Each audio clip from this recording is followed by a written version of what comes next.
adik-adik, selamat datang kembali. Kalian sudah tahu kan apa itu peta dan bagaimana klasifikasinya?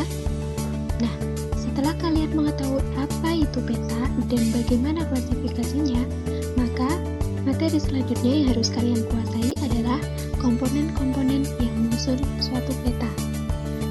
Suatu peta dikatakan baik dan lengkap apabila memuat unsur-unsur atau komponen-komponen peta. Dalam materi berikut akan dijelaskan bagaimana komponen-komponen pada peta yang baik dan benar.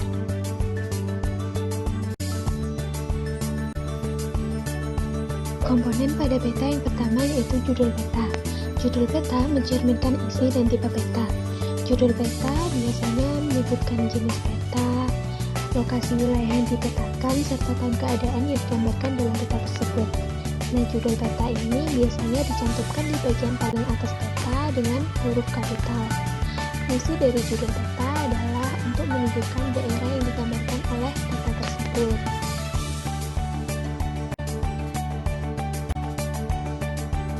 Komponen peta yang kedua adalah orientasi peta atau petunjuk arah. Orientasi peta atau petunjuk arah ini merupakan gambar petunjuk arah mata angin. Nah, pada umumnya peta itu berorientasi ke utara.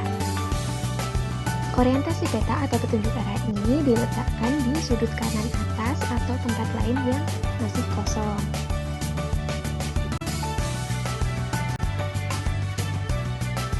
Komponen peta yang ketiga adalah skala. Apa itu skala? Skala adalah angka yang menunjukkan perbandingan antara jarak di peta dengan jarak yang sebenarnya di permukaan bumi. Nah, secara umum skala ini dapat diklasifikasikan menjadi tiga, yaitu skala angka, skala garis atau grafik, dan skala kalimat atau verbal. Yang pertama yaitu skala angka.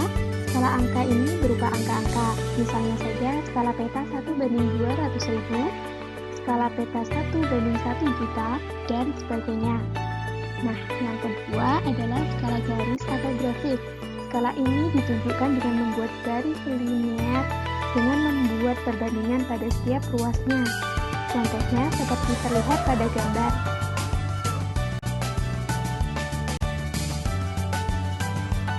Skala yang ketiga adalah skala kalimat atau verbal. Skala ini menggunakan kalimat baku sebagai petunjuk skala.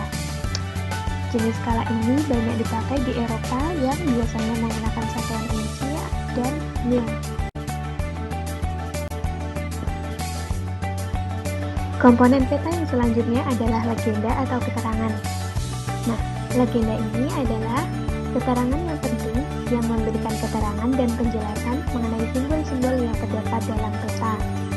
Legenda biasanya terletak di bagian tepi peta, bisa di pojok kiri bawah atau di pojok kanan bawah. Lalu, komponen yang selanjutnya adalah grid atau garis koordinat astronomi. Garis ini diperlukan untuk mengetahui letak astronomi suatu tempat. Biasanya terdiri dari garis bujur dan garis lintang yang dituliskan di tepi peta dengan menunjukkan beberapa derajat, beberapa menit, dan beberapa detik tanpa membuat garis bujur atau lintangnya.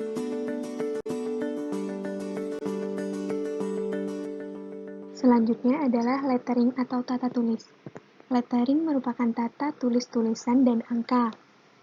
Secara umum, penulisan suatu objek pada objek daratan ditulis dengan huruf tegak, sedangkan simbol objek perairan ditulis dengan huruf miring. Pada contoh adalah tulisan Samudra Pasifik yang ditulis dengan huruf miring karena merupakan simbol objek perairan.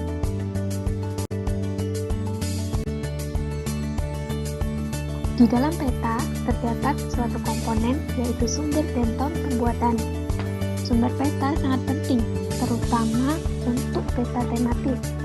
Sedangkan tahun pembuatan sangat penting mengingat ada tidaknya objek pada waktu pembuatan sekarang atau kemudian hari akan berubah baik medan yang alami maupun medan buatan. Tahukah kamu bahwa tahun pembuatan peta atau tahun produksi itu berbeda dengan tahun keadaan peta?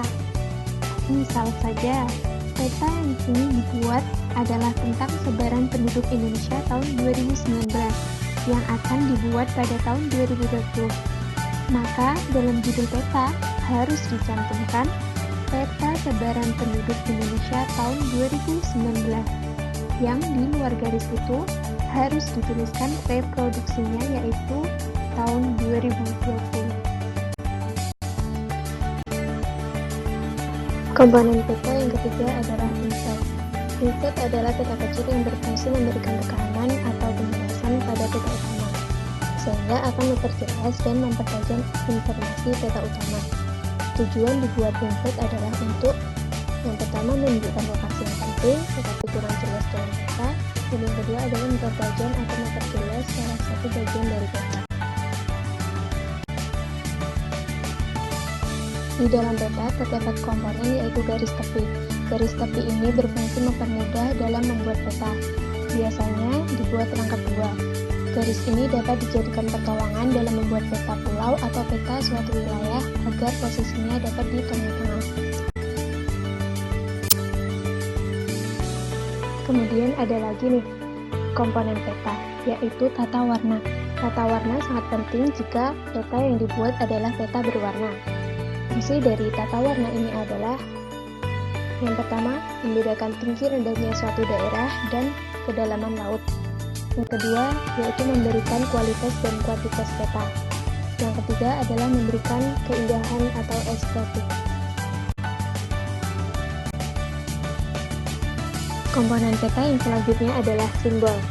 Simbol adalah tanda atau lambang yang mewakili objek di permukaan bumi yang terdapat pada peta.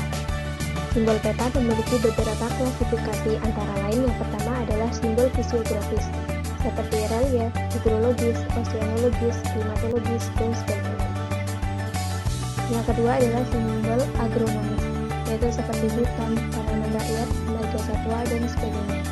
Yang ketiga adalah simbol kultur, seperti jalur transportasi, batas wilayah, dan sebagainya. Ya, kita telah selesai mempelajari materi mengenai komponen-komponen pada peta. Lalu sekarang, kalian tahu tidak bagaimana peta itu dapat disebut sebagai peta yang baik dan benar? Peta dianggap baik dan benar menurut Sandi setidaknya memenuhi persyaratan seperti peta tidak boleh membingungkan, mudah dipahami atau dimengerti, artinya tidak boleh serumit penampakan aslinya, penggambaran cukup detail sesuai tema, dan indah dipandang. Tujuannya adalah supaya peta tidak membingungkan dan membosankan bagi para pengguna. Oleh karena itu, peta harus dilengkapi dengan legenda atau keterangan, skala peta, judul peta, dan insert peta. Untuk mempermudah pengguna peta dalam memahami atau menangkap makna dari suatu peta, maka peta harus menggunakan komponen seperti tata warna, simbol, dan proyeksi peta. Dalam aspek ketelitian, peta sangat terkait dengan tujuan peta, jenis peta, dan skala peta yang akan dibuat. Bagaimana? Apakah adik-adik sudah jelas mengenai materi komponen-komponen peta? Jika belum, mari kita lihat contoh gambar berikut ini. Di dalam gambar sudah terdapat keterangan beberapa komponen-komponen pada peta, yaitu judul peta, lettering, tata warna, legenda, tanda arah, simbol, skala, sumber dan tahun pembuatan peta, garis astronomis, dan insert peta. Jika belum paham, bisa dilihat lagi. Oke, akhirnya pemaparan materi mengenai komponen-komponen pada peta telah selesai. Terima kasih dan tetaplah semangat ya adik-adik.